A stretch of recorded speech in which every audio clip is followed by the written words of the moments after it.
बिल्कुल साफ है कि भारत जोड़ो यात्रा से बीजेपी बहुत घबराई हुई है, बौखलाई हुई है, बहुत परेशानी में है, क्योंकि वो जानती है, उनको फीडबैक मिला होगा कि भारत जोड़ो यात्रा ने न केवल कांग्रेस संगठन में नई उमंग जगाई है, पर सारे देश में एक नई उत्साह, एक नया भविष्य का रास्ता दिखाया है। कई महीने से वो भारत जोड़ो यात्रा को बदनाम करने में लगी हुई थी और मैं समझता हूं कि आज जो हमने देखा है, ये डिस्क्वालिफिकेशन, एक तरह से आप देख सकते हैं कि जैसा कि अभिषेक सिंघवी जी ने कहा, राहुल जी को कीमत चुकानी पड़ी उस भारत जोड़ो यात्रा की सफलता के कारण।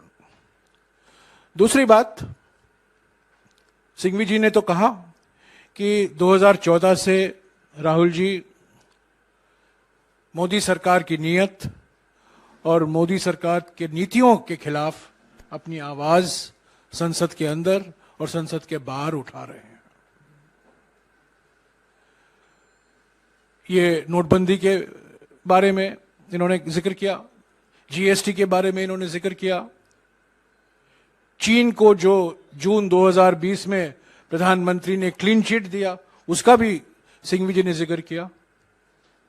पर मैं एक और मुद्दों का जिक्र करना चाहता हूं जिसके वजह से आज राहुल गांधी जी को कीमत चुकानी पड़ी है, और वो ये है अडानी का महाघोटाला। जब से राहुल गांधी जी विपक्ष में संसद में बोले थे, 50 मिनट का भाषण था, ज्यादातर उसका एक्सपंज भी कराया गया, और जिस तरीके से 16 पार्टियों ने एक होकर 5 फरवरी से जेपीसी की मांग की इस घोटाले में, क्योंकि ये घोटाला सिर्फ अडानी से संबंधित नहीं है, ये घोटाला प्रधानमंत्री की नीयत और प्रधानमंत्री की नीतियों से भी जुड़ा हुआ है। इसीलिए हमने जेपीसी की मांग की, आज भी हमने मांग की, कल भी हम करेंगे, परसों भी हम करते रहेंगे। और इस अडानी घोटाले से ध्यान हटाने के लिए आज इनको कीमत चुकानी पड़ी है।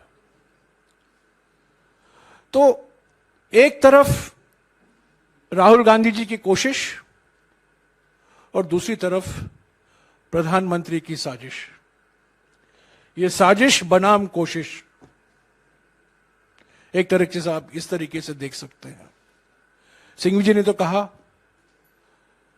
कानून के अनुसार अगले कदम हम लेंगे, समय है हमारे लिए, और कानून में कई ऐसे दरवाजे हैं हमारे लिए जो हम खटखटाएंगे। पर यह सिर्फ कानूनी मुद्दा नहीं है, यह मौलिक तौर से राजनीतिक मुद्दा है। मैं बार बार कह रहा हूं, आज भी दोहराऊंगा, यह प्रतिशोध की राजनीति, धमकी की राजनीति, उत्पीड़न की राजनीति का एक नतीजा है, एक मिसाल है। ईडी में करीब 60 घंटे का पूछताछ हुआ, आपको याद होगा, पिछले साल। और भारत जोड़ो यात्रा के दौरान ऐसे एक सवाल उठाए गए यात्रा के बारे में, राहुल जी के बारे में। उनको संसद में तो पहले बोलने दिया गया 50 मिनट के लिए, 52 मिनट के लिए, बाद में जो उन्होंने कहा उसको एक्सपंज कराया गया, और उन्होंने स्पीकर से 3 बार निवेदन की, 3 बार, एक बार नहीं, 3 बार। उनको लिखा भी कि मुझे मौका दीजिए। उन्होंने रूल भी स्पीकर साहब को बताया, 357 रूल, पर स्पीकर से कोई जवाब नहीं आया, औपचारिक तौर से कोई जवाब नहीं आया, उनको मौका ही नहीं दिया गया और आज वो डिस्क्वालीफाई हो चुके हैं। तो ये कानूनी मुद्दा तो है, कानूनी तरीके अपनाएंगे, कानून में जो प्रावधान है सिंघवी साहब ने गिनाया है उस पर अगले कदम लिया जाएगा। पर ये राजनीतिक जो मुद्दे उठते हैं, आज 5 बजे को कांग्रेस अध्यक्ष ने सभी पीसीसी अध्यक्षों और सीएलपी लीडरों के साथ बैठक बुलाई है, इस पर हम विचार करेंगे। आज तो फाइनेंस बिल पास हो गया है लोकसभा में, तो सोमवार के बाद पार्लियामेंट का चलने की गुंजाइश मुझे तो नहीं दिखती है।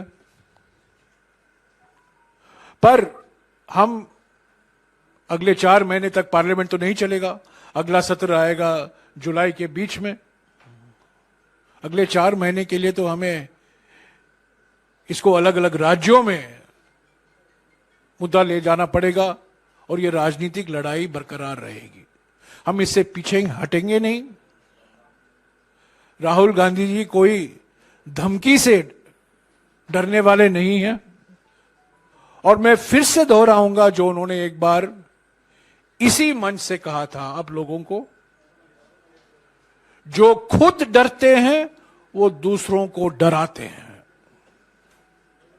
क्योंकि नरेंद्र मोदी जी डरे हुए हैं, वो बार बार राहुल गांधी जी को और अन्य विपक्ष के नेताओं को डराते रहते हैं, धमकियां देते रहते हैं।